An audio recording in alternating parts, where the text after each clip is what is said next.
Just give everyone a sec to filter in as well. Oh no. Okay. Live on Facebook. Great. Normally just give everyone a couple of minutes as well to join. It's funny how you can be at home, but people still don't really join right on time. Yeah. Yeah. Well, it doesn't help that all time became very relative during the many weeks. It's distorted quite a lot recently, I found. Okay, yeah, now people are coming in. Great. Okay. Perfect. There we go. There's some people. Yeah. Okay. So hello and welcome to everyone to our joint Fabian International Policy Group and Fabian International Network event with Bambos Charalambous MP for Enfield Southgate and Shadow Home Office Minister. A few logistics before we get underway. After introductions, Hunter and I will be asking Bambos some questions and then we'll go to a Q&A. So please feel free to put your questions in the chat. We'll also be pausing at 8 p.m. for, I believe, the last clap for carers. So that's logistics out of the way. In terms of the topic and reason for the event tonight, we wanted to look outwards at a time when the world is turning in on itself and address the false dichotomy that is threatening to emerge between external and internal priorities. So the head of the UN's Food Agency has warned of widespread famine of biblical proportions. And unsurprisingly, aid-targeted countries are being the hardest hit. As traditional donor countries like the UK reallocate resources to mitigate the impacts of the pandemic, there's a very real risk that NGO portfolios will be diminished.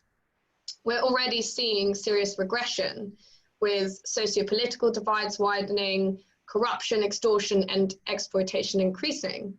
So we would like to make the case for bolstering international aid to ensure that conflict prevention, peace building, human rights, and other long-standing structural priorities are not shelved. So we need to look at the possibility of expediting vaccines to vulnerable groups, if one does materialize, in low and middle income countries, Labour's priorities on international aid, and the UK's response bilaterally and with the international community to the spread of coronavirus to developing countries. So without further ado, I'll hand over to Bambos for his initial thoughts on the issue, and then we'll get into questions. Bambos. Thank you very much, Cecilia.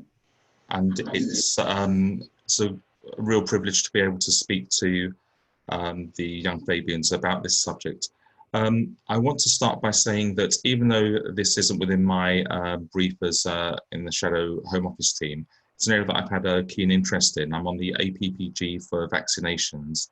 And last year in April, I went on a delegation to Ethiopia with Results UK, and we looked at how their health system was dealing with tuberculosis and how they'd, as a now middle-income country, had transformed the way that they were tackling TB with vaccinations. So that's the preface. I did ask some help in trying to deal with this matter. So I did ring my very good friend Preet Kaur Gill, who's a wonderful friend, and so she gave me some pointers. So I want to put that out there, and also other friends from other organisations who I'll also preface in my remarks. So the starting point is that we live in an unequal world. The World Bank have said that there are 734 million people, or 10% of the world's population, who live in extreme poverty, and they survive on less than $1.90 a day. And half of that is in sub-Saharan Africa.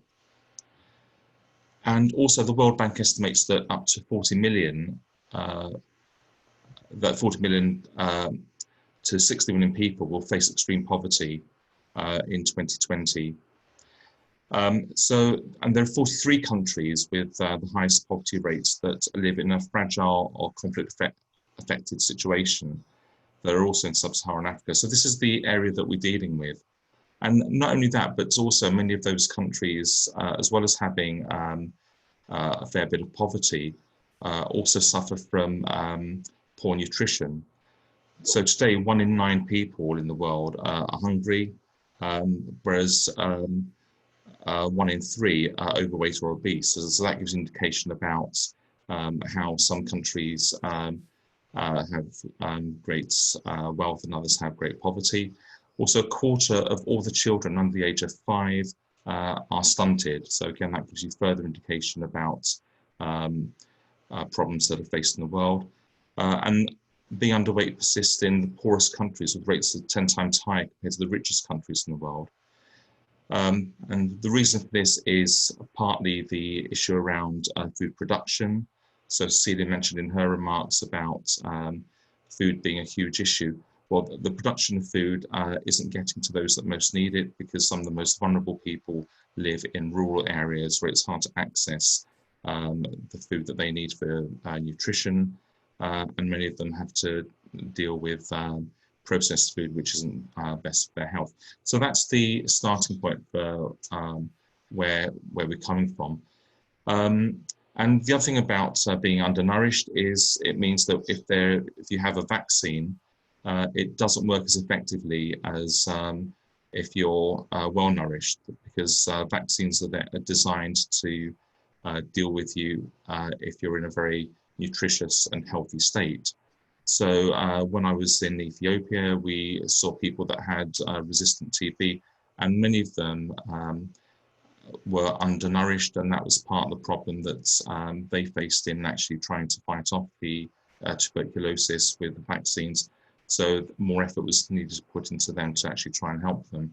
So being undernourished is a huge problem, and that's also a problem that is being faced at the moment before COVID kicks in.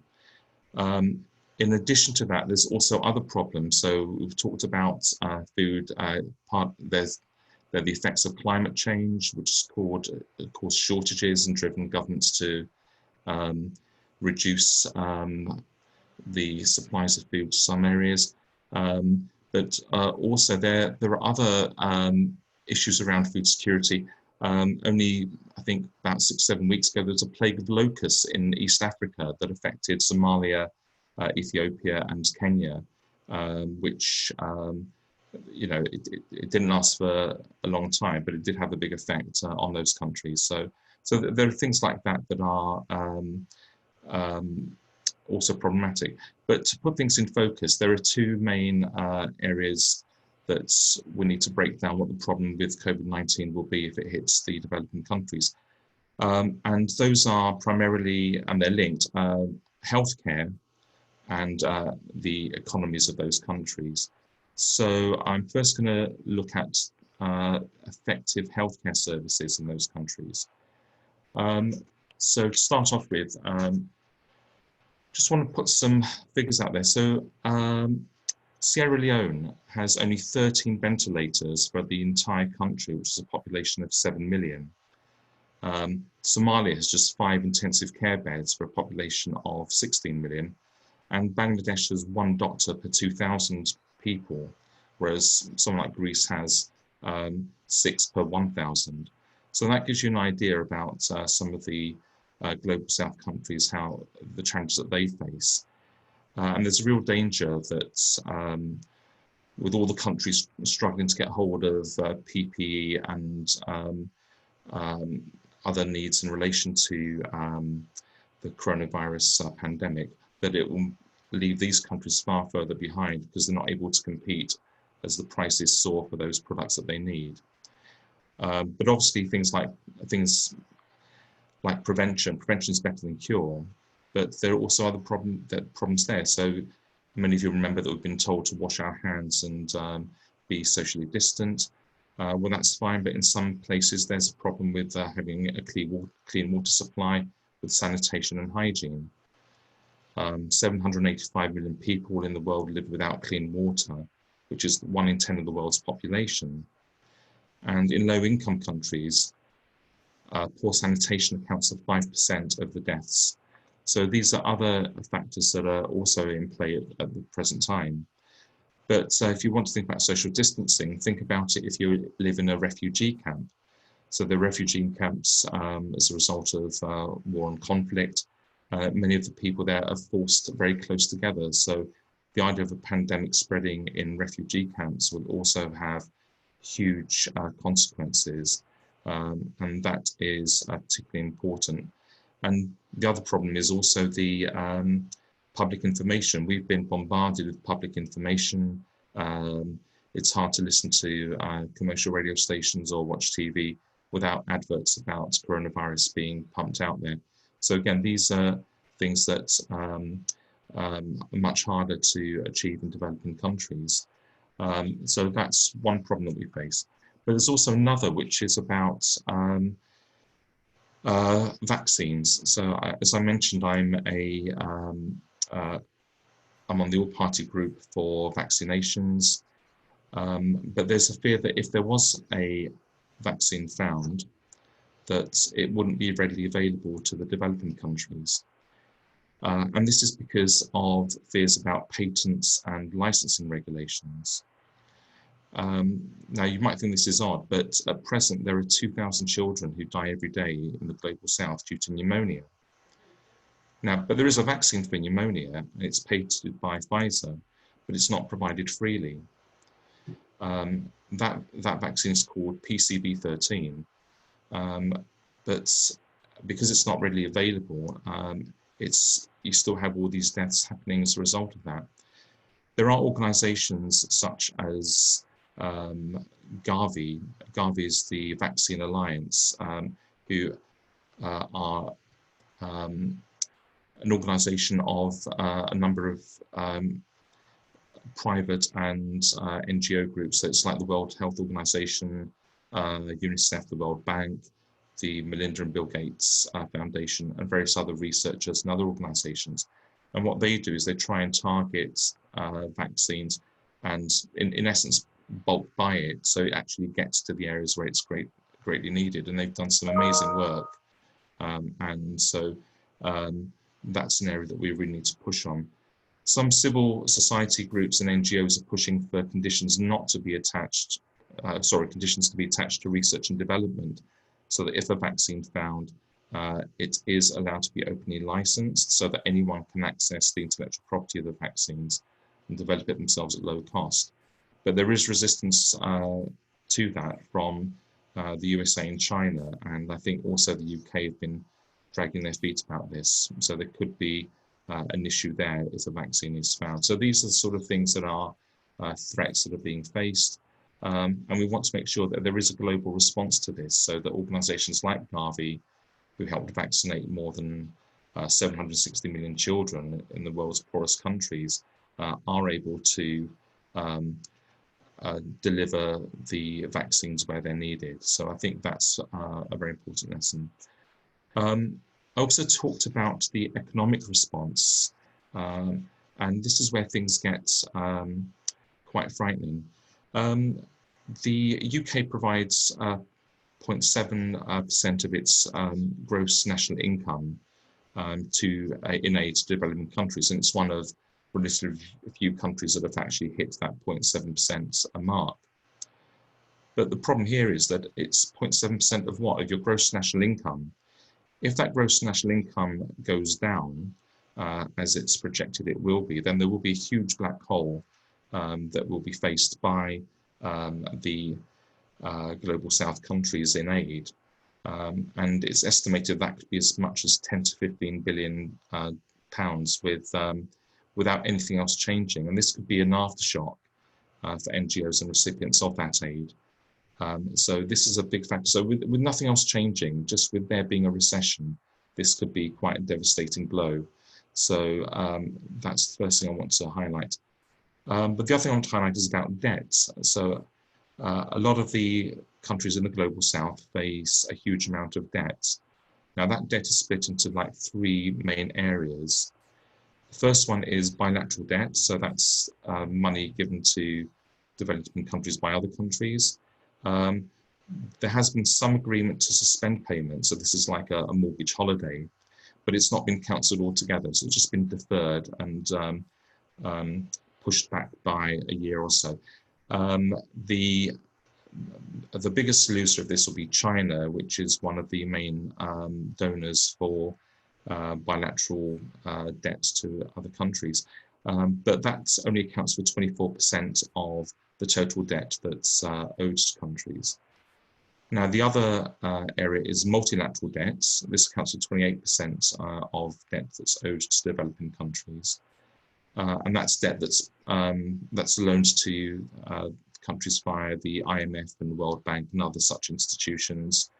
And because some of these institutions have stakeholders such as the UK, part of the World Bank, then there may be influence that can be applied here so that debts aren't called in. And then the third category is private debt.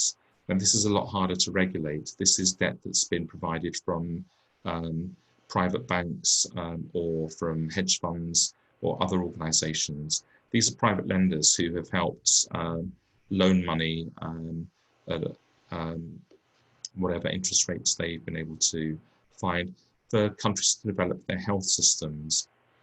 But the fear is that if those countries are default and the private debt is called in, this could cause huge problems for those developing countries who are then defaulting, and there may be some consequences in then on payments of the sums that are owing. In addition to that, some of the NGOs that provide the aid are also suffering as well. An organisation like Oxfam is losing £5 million per calendar month because of shortage of donations, because people are less keen to donate money when there's great uncertainty, but also with the closure of their charity shops. This has led to that huge loss of income, and many of the Oxfam staff furloughed, and some will be made redundant as a result of that. And what that's also meant is that for its programs, some of its programs have been put back, and they've had to prioritize programs around water sanitation, hygiene, and other programs that will actually help combat COVID. So these are the effects of COVID over here, which will have another effect on COVID in developing countries. As well as that, the investors have also got cold feet as well. So this has had a big effect already. So there's been an estimated $83 billion that's been removed from emerging markets since the beginning of the COVID crisis. And that capital outflow has led to the UNDP estimating that nearly half the jobs in Africa could be lost as a result of that. And what this means is that countries that have become middle-income countries that were hoping to progress further, they were reliant on trade as part of their way out of the situation they were in previously. Now, if that trade isn't available, if people aren't investing in that country, then this could be absolutely devastating for countries like Ethiopia that were well on the way to progressing from being a low-income to middle-income country and beyond. The loss of jobs also will exacerbate gender inequalities as well, because the pandemic has threatened to increase gender inequality. Why so? Because women account for 70% of the world's health worker jobs, and they're more likely to have precarious jobs without labour protections in the poorest countries. So there's an estimate that 92% of women workers are informally employed and therefore at risk of being made redundant, not having any income and losing those jobs. So that's a real fear factor, and we've already seen the impact on domestic abuse in the UK as a result of lockdown. And again, that's something that could be amplified even more in developing countries. The researchers at King's College London and the Australian National University have estimated that 8% of the global population could be forced into poverty as a result of the shutdown. And this could set back the fight against poverty by a decade, and it could last for over 30 years to actually get us back to where we want to go. So this is a huge issue that we face. So what should be done to try and tackle this? Well, there are a number of asks from some of the NGOs. I'm just going to pick on Oxfam. So this is what Oxfam are calling for. So the immediate cancellation of $1 trillion in developing country debt payments in 2020. If this was done, this could free up over $400 billion, which would be a huge boost to the ability of governments to get on top of the crisis. In 2018, it was worked out that the total debt of developing countries reached 191% of their combined GDP, which is the highest level recorded. So cancelling debt will be absolutely huge. What does it mean to some countries? Well, a country like Ghana is currently spending 11 times more servicing debts than on its public health. So that's really quite a staggering thought. So at a stroke, that would actually help boost Ghana's ability to fund its public health. And it could also give them up to $20 a month to each of their countries' 16 million children, disabled and elderly people for a period of 6 months. As I mentioned earlier, the loss in international aid is going to be catastrophic because even if nothing's done, as I mentioned, because of the recession, that will have a negative impact because aid is measured as part of GNI. So there has to be a real increase in the aid that's provided directly to support financial countries. So there needs to be global efforts to do that. So all donors in lead countries should actually increase their aid to developing countries. Also, there has to be a UN humanitarian response plan to actually tackle the shortfall of the income. Oxfam estimate there being a need for $2 billion to target resources at local and national NGO level. And also there should be an NGO, there should be a $1 trillion international reserve fund known as special drawing rights, so that it could give countries additional scope for drawing money down to actually pay for their health systems and increase their ability to deal with the crisis.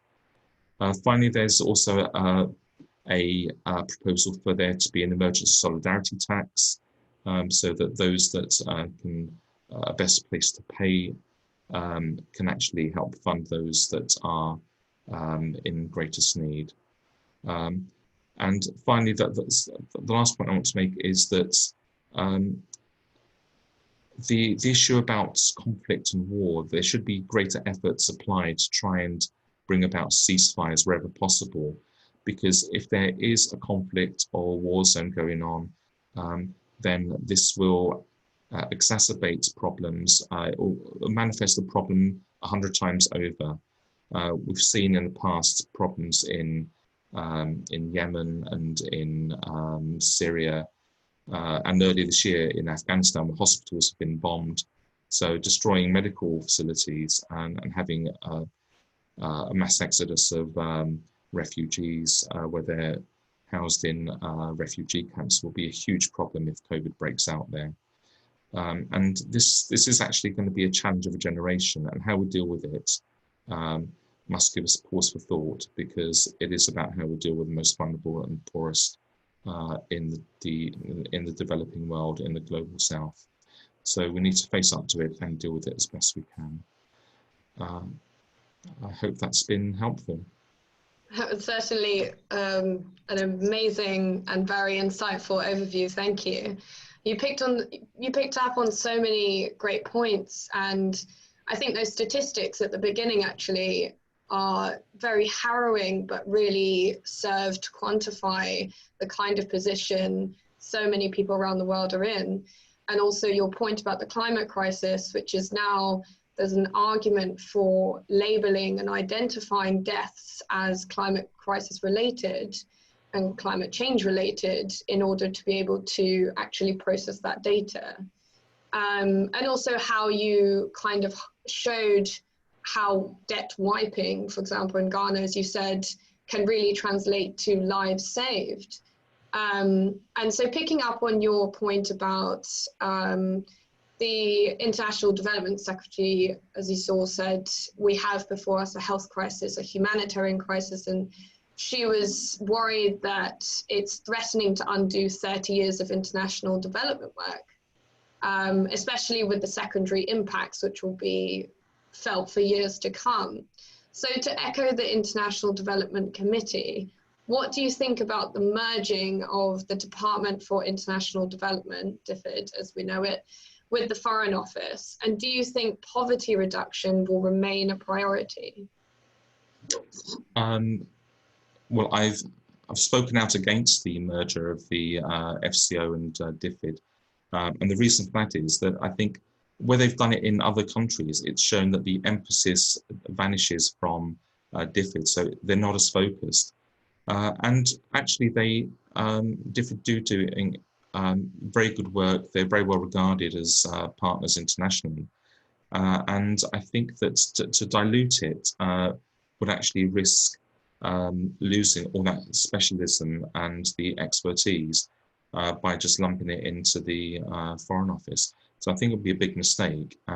It won't necessarily solve anything by doing that. So I can't think what the benefit would be by just getting rid of it.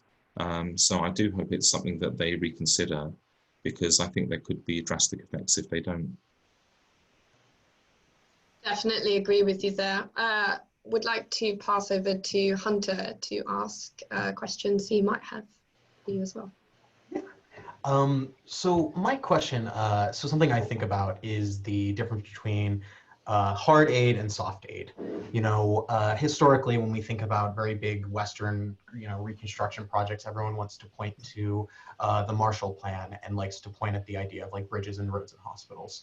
And in China, we're seeing a very similar approach through the Belt and Road. Do you think this Western style of soft aid to NGOs and peripheral groups is really cutting through?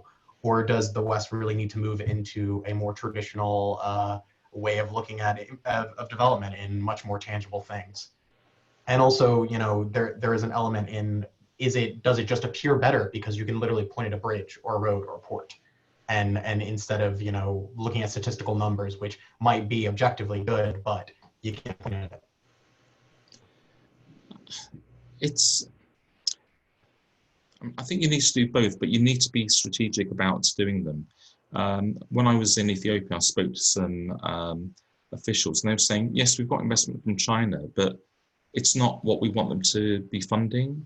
So there was a view that China was doing projects that they thought would be beneficial, but it wasn't necessarily supporting the priorities of the Ethiopian people. So I think there's a danger of doing what you think is right, but what's needed. I mean, what some countries need to. I mean, one thing that was quite telling about Ethiopia was the need for building an infrastructure for trade and for finance, because I think I think having that infrastructure, building up sort of the core of what we take for granted in well-developed countries is actually more important there, because they need to develop those systems to be able to trade freely and then sort of get the advice in. So it might be putting in advisors about how to set up a tax system, how to deal with multinational companies who are trying to rip you off. Those things might actually be more beneficial to some of those countries who want to get to middle income status. So building that infrastructure is more important than saying I've built a bridge here or a road there. Not that that's not important, but it needs to be done with a lot of thought and foresight. I mean, with Ethiopia, the great benefit there was the development of their healthcare system. So something like that was transformative, and it got them to the situation where 95% of their population are now immunized against tuberculosis. But to do that, you have to have the infrastructure and the idea, the concept about how you would do that. And so I think that's really important as well. That was a great example of aid that works in helping a country to help themselves. So I wanted to pick up on tide aid. I think you touched on it earlier. So tide aid was obviously outlawed in Blair's government in 2002 with the International Development Act. But at the moment, there's a new integrated review of foreign policy going on with the government to examine that current ban, which Labour and several charities have expressed concern about. Wanted to sort of get your thoughts on that and how we can kind of fight that and kind of return to more of a return to aid, or at least stop aid becoming something that is pretty much is tied in with the UK's trade goals and interests, commercial interests. Yeah, well, this is the issue of conditionality, because and it's not just governments that do this; it's also institutions that would be insistent that if countries received aid, they'd have to have various requirements, which often, well, not often, sometimes will not be beneficial to that country getting the aid. I think it's morally wrong to do that, because I think it's in a way, it's I think you're not giving the aid you're giving the aid for the purpose that benefits you, not for the country itself. So I think having that conditionality is wrong, and I think we need to move away from that. And I think that's the fear that you're in essence buying favour with a country by giving them aid on certain conditions. And for me, that's, I'd regard that as a form of corruption, because you're then not necessarily helping the country. You're not acting in their best interest, you're acting in your best interests, and I think that's what needs to be looked at. But having said that, I mean, obviously, if you're trading with a country and if you're trading freely, then you regard them as an ally. I mean, this was partly the reason why the European Union was set up, so we could actually trade freely with each other, and hopefully not bring about any more wars. So there is scope to be had there. But yeah, I'm dead against conditionality. And for my next question, you mentioned Ghana earlier and their debt, which for reference is about $39 million. Which, looking at that amount, considering the vast amount of money Western countries are spending on corona relief, even just their first round of corona relief, it seems like a comically small amount of money. How can we legitimately look at this system of World Bank debt-based aid, this 20th century relic, and say this is morally acceptable now? And isn't it time to go another way? It's not fit for purpose. Yeah, Hunter, I totally agree with you. Somebody told me some staggering stats. They said if you totted up all the debt in the world and put it against everything you could buy in the world, you could buy everything in the world 4 times over, which is mind-boggling. So we're just in debt with ourselves, and if you give an aid to a country, but then force them to pay back crippling amounts of interest on debt, then you have to ask yourself, why are you doing that? So I think there does need to be a rethink of this. I think I was a firm supporter of the Jubilee 2000 campaign, which was organised by a number of trade unions and NGOs that wanted to counsel debt, and I think we should push harder and push for greater debt cancellation, and not just from bilateral or multilateral groups, but also private debt as well. Definitely, and I think you just made such a good point about the kind of Machiavellianism that comes along with that conditionality, and also, as you said, debt cancellation and the kind of ramifications that existence of debt, which just begets more debt, can have. So for my next question, I was thinking about the kind of recalibration. So surely some recalibration will be inevitable and adjustments to DFID, but how can we counteract the narrative that it's an either or kind of mutually exclusive internal external spending priority, and instead promote the win-win dimension of foreign aid in serving the interests and promoting the values of the UK? I'm a firm believer in when you build up relationships with other countries, it's not just about the financial aspect, it's also about what you give of yourself. So it's about the setting up, helping set up systems and structures is also as important as the actual aid itself. So I think it's it shouldn't be either or, but it does mean that you need to have you need to be willing to have a long-term relationship with those countries and make sure that you give them greater attention and you look at what is the underlying cause of their situation, and how they're best able to get out of it. And some of it is geographical. Some countries will not be able to produce the harvest other countries do. Others might be far better placed. So it's about looking at it in a geographical sense as well. But having a long-term relationship with those countries and not just looking at it as we're giving you this amount of money for this year to achieve these projects. Looking at long-termism is the absolute key to dealing with this. Excellent. And so my next question concerns the WHO. I think there's been a lot of controversy with Trump pulling funding away from it. And as we know, the US plays a large of the lion's share with it. But if you kind of go down the list, you see it's, the US, Bill Melinda Gates Foundation, the UK, Germany paying quite a bit. And then it makes a significant drop. And then even some of our very wealthy Western European allies, it seems the effort to participate and fund public health on a global level is very lopsided.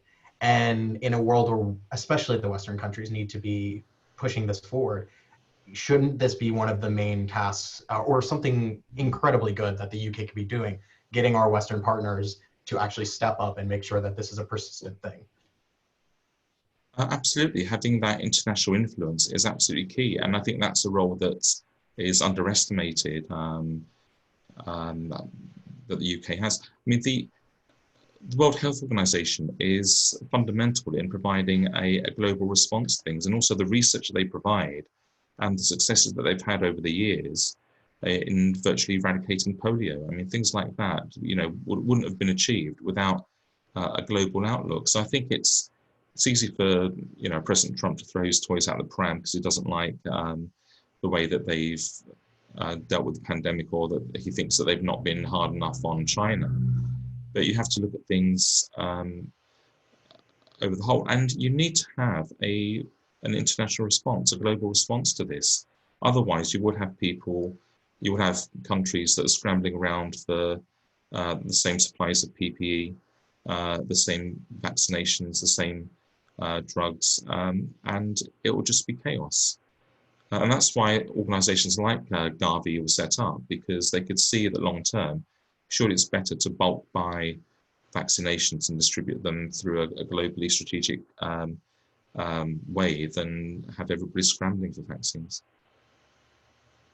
Absolutely, couldn't agree with you more there. And you brought up a really good point earlier, which kind of links all three, in that there's such a disproportionate impact of the pandemic on women. And obviously Trump has certainly thrown his toys out of the pram and attached that conditionality on, in fact, threatening to withdraw WHO's funding if they don't erase references to women's reproductive services, things like that, which across the world are being rolled back and defunded, etc. Even in Northern Ireland, it became legal, and there was supposed to be something, a scheme rolled out on, I think, the 24th of March. and Northern Irish women are still having to make a 16-hour ferry ride in order to access abortions if they need to.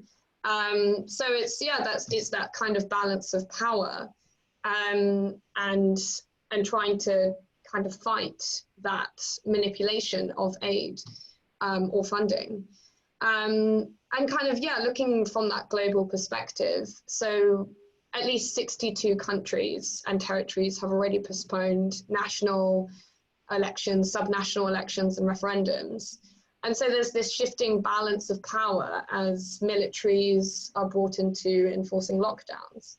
And the crisis has been used by some to consolidate that power, and by others to harvest a lot of data, establish invasive surveillance infrastructures, etc.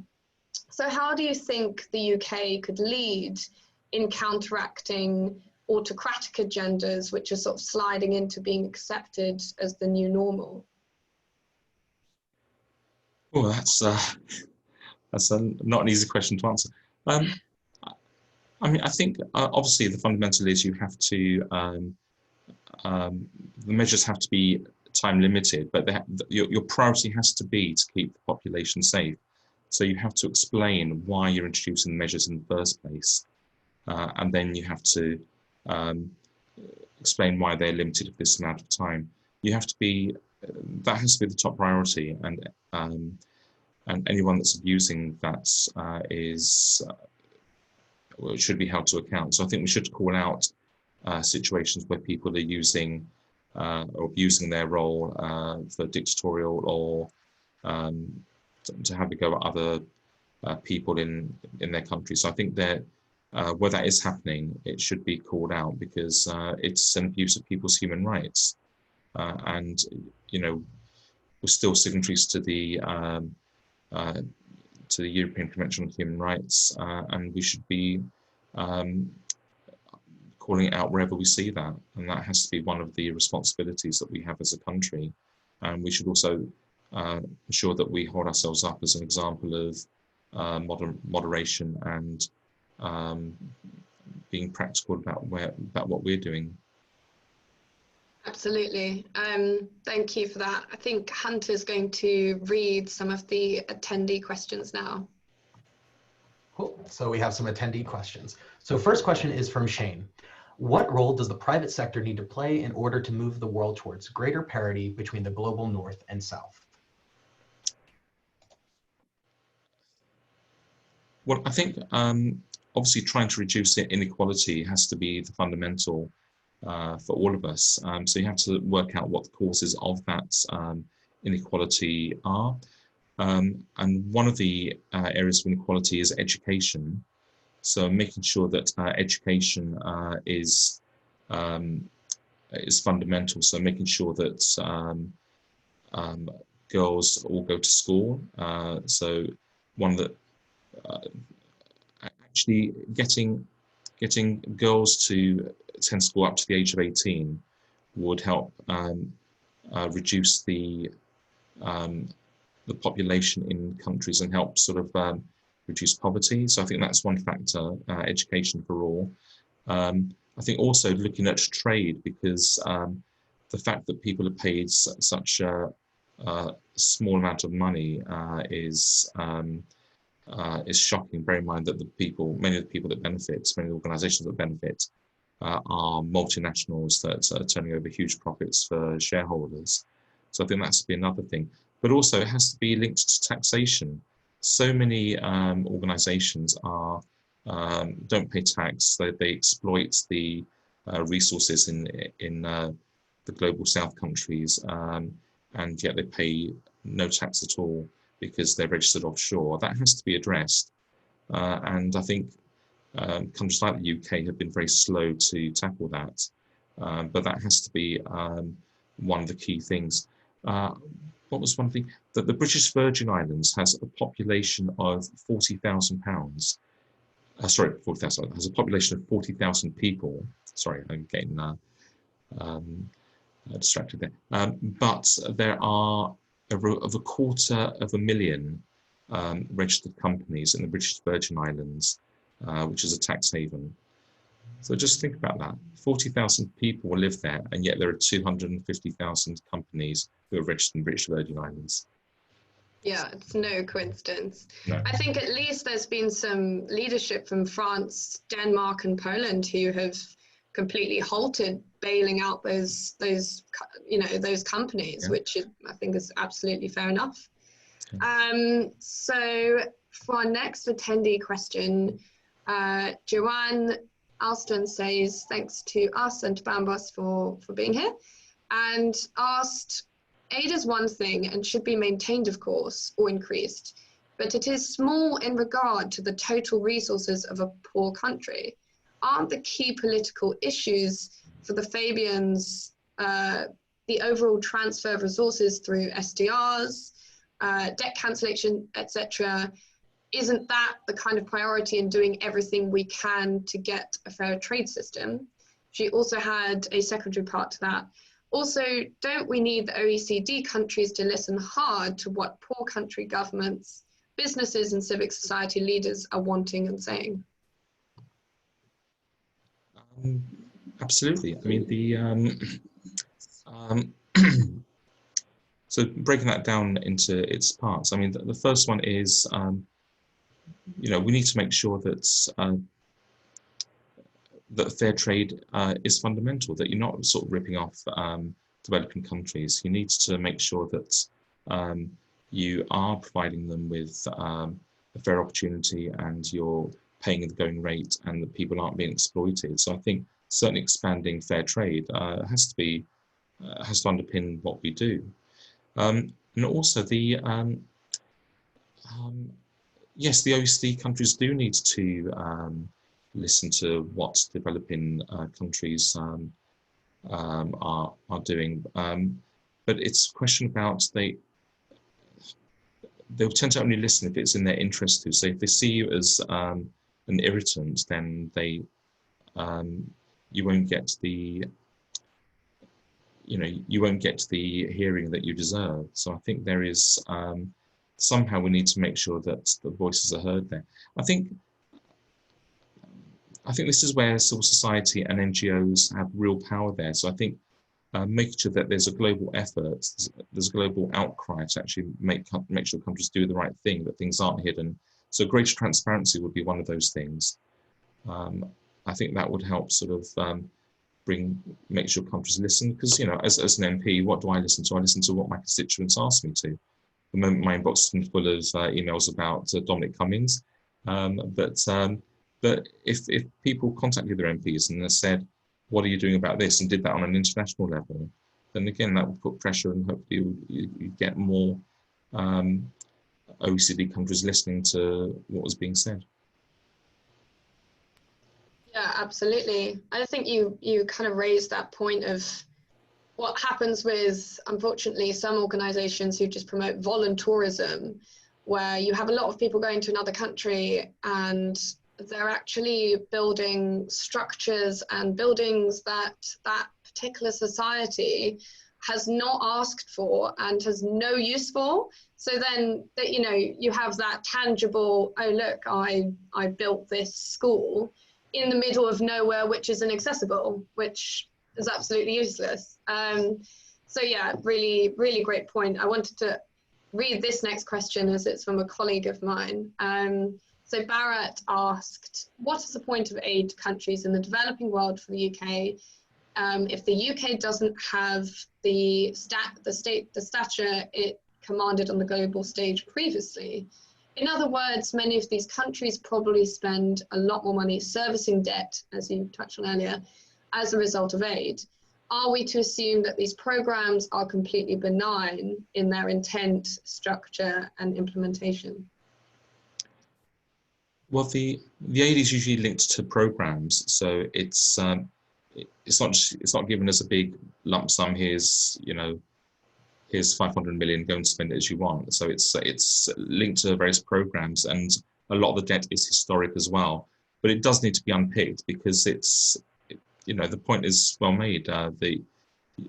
If you're giving money to somebody who owes you money, then isn't it better just to cancel the debt that's owed to you and allow them to move on. So it's but there has to be a willingness for IMF, World Bank, countries that lend money directly to other countries to have a rethink about what it looks like as a whole. It needs unpicking, and I don't think the space has been provided to allow that to happen. But that would be what I would do.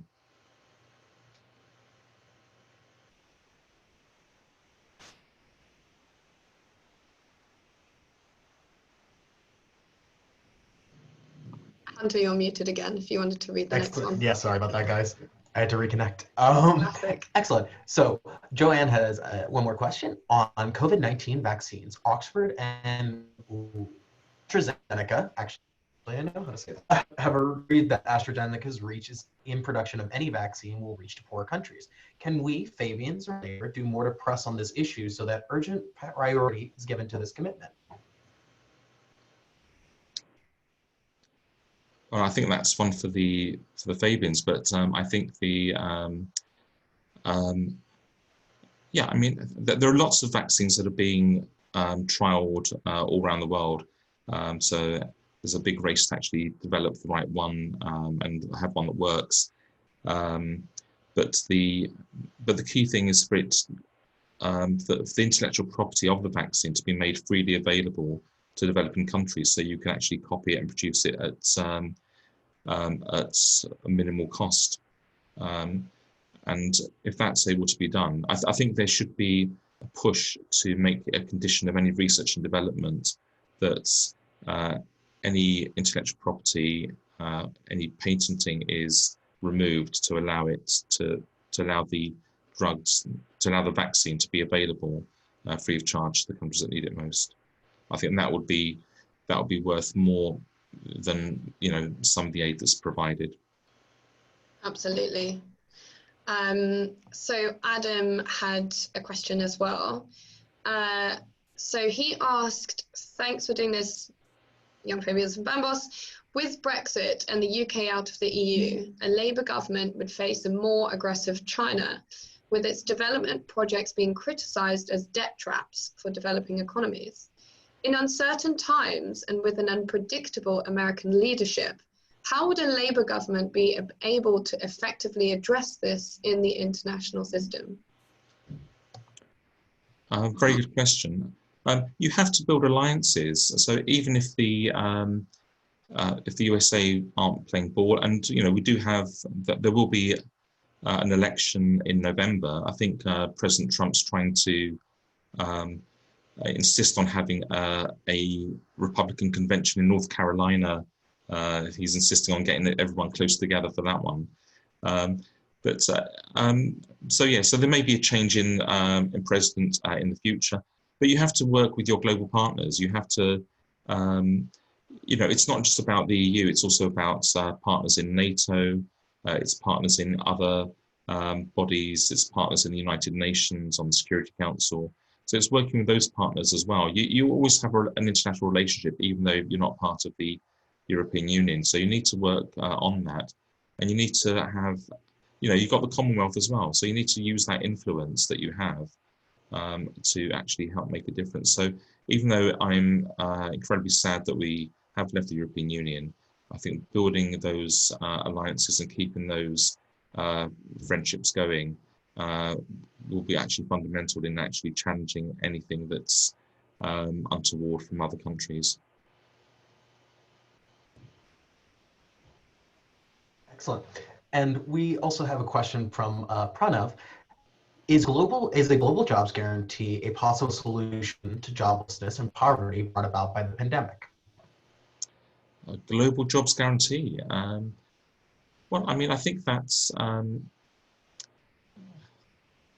If that was something that could happen, that would greatly assist. Because I think part of the problem will be in assisting people that have no access to funds, no access to money to buy the food and get the help that they need. So if you can keep people in work, it's obviously better to do that. The problem is some of the jobs in the very poorest countries, particularly as I mentioned for women, are insecure jobs or jobs that expose them to greater risk. So I think that you'd have to focus on what jobs you could realistically secure, because I think there would be a danger that some of those jobs will disappear anyway. But yes, if you could get some of the global chains that have investments in the global South developing countries, then you know, if you could get them to give a commitment there, that would be incredible. But the sad thing is that there are jobs being lost in this country as well, and there'll be a recession in the UK, so that will also have an impact. So it's how you share the burden internationally that will be absolutely key. But if possible, yes, definitely. Certainly, perhaps something along the lines of a national living wage, if not a global job guarantee. I think you made a great point about, you know, how it's affecting women in us being kind of represented 3 times as much in very precarious sectors. And obviously, you know, we've had that rise in domestic violence and domestic abuse, feminicidal murders, with 1,000 women killed in Mexico from the start of the year. And at least we've had campaigns here in the UK. We've had Boots making their pharmaceutical room, their consultation rooms, safe spaces, and Spain's implemented the Massarilla 19, which is brilliant. So maybe you could touch on kind of in terms of aid and women, both internationally and nationally. I suppose something just before we go and clap for the carers, literally, how could we perhaps reform how we value kind of financially, emotionally, when I say emotionally, I mean emotional labor, women's contributions to the health sector and social care sector? I mean, you've got to start off by valuing women and by actually show that they are respected and valued in every society. And I think that there are many patriarchal societies where that isn't the case. And so I think there has to be a global push to show that women are respected and valued. And also just making sure that just as child benefit was paid to women, because they knew that if it went to the woman would be best placed to look after the child. I think there needs to be sort of focus on some of the aid going directly to women rather than men. So I think focusing, changing the shift would actually help. But making sure that women get the best education they can is also fundamental as well. So I would look at those 3 things: making sure women are well paid, respected, and well educated would be what I would try and achieve. And maybe reinstating gender pay gap reporting too. Absolutely, yeah. Yeah. So I think we'll just pause for 5 minutes to go and clap for key workers, and we'll be back in 5.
Hello, welcome back. My background is quite noisy, so I'll mute myself whilst Hunter jumps on with one of our attendee questions. All right, so we have another question from Shane.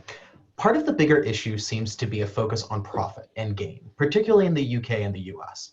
How can this priority be adjusted given how much this country's identity and global position is tied up in controlling global assets? Well, I think we've seen how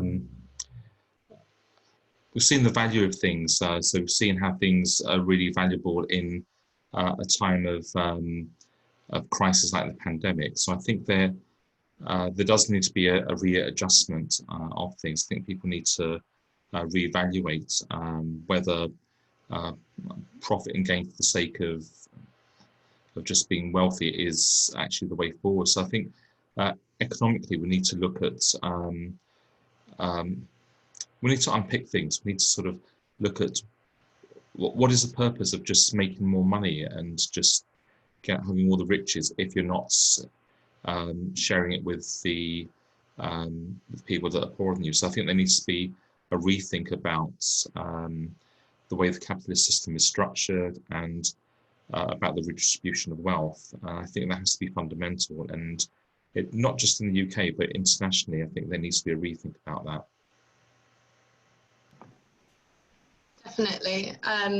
So I wanted to touch on the kind of pragmatic aspects of it. So I think you mentioned earlier that there should definitely be a focus on education, which was absolutely right. And obviously the COVID crisis is going to be the main lens through which everything is going to be distributed and implemented for quite a long time. It's a threat multiplier, but arguably not everything must be kind of implemented in that way or through that prism. So what other kind of focuses do you think international aid should have at its epicenter apart from education? Well, I touched on this earlier in relation to health systems. So looking at sort of developing health systems in some of the countries in greatest need should be a top priority for so many countries. And also, I mean, just linked to that, there are also a number of side issues. So with a health system, you need to have careers. So you need to have doctors, nurses, health professionals, but they need to have a proper career structure. So you need to look at sort of how that develops, and it needs to all sit in within the within that nation's economy, because the what you don't want to do is train people up to provide a service and then they go to a country that pays them a lot more for their services. So then you've trained somebody and they're not staying in there. So I think health system is absolutely key. Also infrastructure, so things like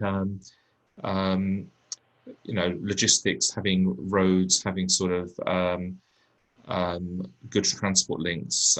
Sometimes you may need to transport things over long distances, and if you haven't got the infrastructure, then that's problematic. And also focusing on things like security. So both making sure the country is secure, but also not just that, but also about cybersecurity as well. So much trade is done online. So there's many nations have come under attack from cybersecurity. So there's also threats there because that can actually totally destabilize the country's ability to do things. So looking at all these things in the round, it's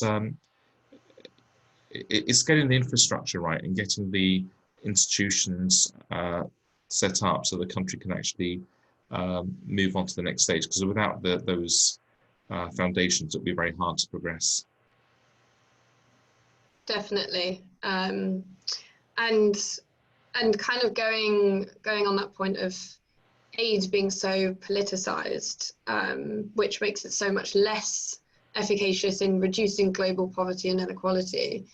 We, as British taxpayers, we can't afford for aid to be misspent on vanity projects when there's little evidence that will reach its actual targets. So what do you think Labour's kind of development priorities should be going forward and especially as you touched on earlier, the fact that obviously we might be in a post-Brexit world, but at the same time, there's people who we should still build alliances with. Who do you think these should be, and what kind of who do you think we should exchange best practice with, things like that, in terms of being able to take global problems and bring global solutions? Well, I think you have to stand up and show yourself to be willing to take the lead in some of these areas. And I think it's no accident one of the most sanest voices in this crisis has been Gordon Brown, who was very keen to, he was pushing the global agenda when he was Prime Minister, and then has done so afterwards as well. So I think there are, being willing to take the lead is absolutely important, because if you then look around, people, like the G8 will say, well, why are they speaking up about this? Maybe it's something that's important for us. And I think that by actually showing that you're serious about the issue will also influence others about that. So certainly speaking about it at G8 conferences, make sure there are other summits where you can raise the subject, using that to build up your alliances, making it sort of, making it one of your conditions for any trade agreements that we have. So, if you want to have a trade agreement with, Brazil, then you'd say, Brazil, well, stop chopping down your, rainforest. We'll only trade with you if you do this. So imposing those sorts of conditions on countries where you want to have a particular outcome might be beneficial. But I think that there is scope to develop that, but you need to want to take the lead and have it front and center. Yeah, I think that's a really super interesting point on maybe implementing positive conditionality. I mean, if only we could do that with Bolsonaro. I mean, I wouldn't need to be on the Environment Network. That'd be amazing. So that's a really, really good point. And yeah, so just kind of to close, what kind of going forward do you think Labour should be doing, Labour activists, the Fabians and other kind of Labour groups, in terms of promoting that the benefits, the interests of aid, showing that thought leadership? What kind of policies do you think we could contribute to? And sort of also fighting that media narrative that we have to turn in on ourselves, that populist and right-wing kind of tabloid press, which will, inevitably start running the rhetoric that we, you know, in a post-Brexit world, that all of our money needs to be cut and spent here locally, as we've seen with America in a 21% reduction. Just make sure the issue is there, that it is being thought about in the public sphere. So when there are debates, contact your MPs, make sure that they're speaking up in the debate, or that they're aware of the issue. So ask them to take action. That's what, you know, we're there to do. We're there to represent your views. So, but try and highlight it, write articles about it, make sure that that, you know, it doesn't fall off the news agenda. And there are some, you know, I mean, just the facts that I mentioned tonight are absolutely shocking. Even though when I was reading up on them, I was like, this can't be right. They must have missed a figure there. And so just keeping it on the agenda, because it's easy for it to get dismissed, and make sure people are talking about it. So by having a discussion like this, by trying to spread the word, you are making a difference. And I think if you, and also making it easy for people to understand the concept. So I think actually there is a tendency for aid and for organisations that are involved in it to get wrapped up in very complicated topics that are very hard to explain to people. If you can actually drill down and get a basic understanding with the man or woman in the street, and just say to them, this is why we need to do this, and this is why it's the right thing to do. So being able to convey that concept in a very easy, understandable manner would be absolutely essential to getting the message across. Because I think most people, once you explain it to them, will get it and say, yeah, absolutely, where do I sign? You've got to make it easy for them to engage. Excellent. And our final attendee question tonight is from Jack, and probably our final question for tonight. It seems that progressives have struggled to know how to respond to issues of sexual abuse in the aid sector. In the Oxfam scandal, the Charity Commission said that they had not previously given the full details by Oxfam when the incident first arose. So what can be done to improve overall accountability on problems of abuse and simultaneously ensure that these problems are not weaponized to defund the aid and approach it in a nuanced way? Yeah, and it's a huge problem, and I know that Oxfam and other organisations suffered as a result of that financially. But the bottom line is that you have to make sure that there is proper reporting of it. It's dealt with swiftly and severely. That it's not allowed to fester. That it's stamped out at the first opportunity. So for me, that strikes me as Oxfam not having the proper oversight of it, and not being able to or willing to deal with it from the outset, and then only dealing with it after the horse had bolted. So I think making sure that they're with any form of sexual abuse and harassment, there has to be a way of reporting it and for it to be dealt with swiftly and effectively. And so I'd want to make sure that all aid organisations were upfront about how they were dealing with it and had the proper systems in place, and that way they could build confidence in any donors, that they could function properly. So you have to deal with it, be transparent about it, be upfront about it, and deal with it swiftly, as effectively as you can.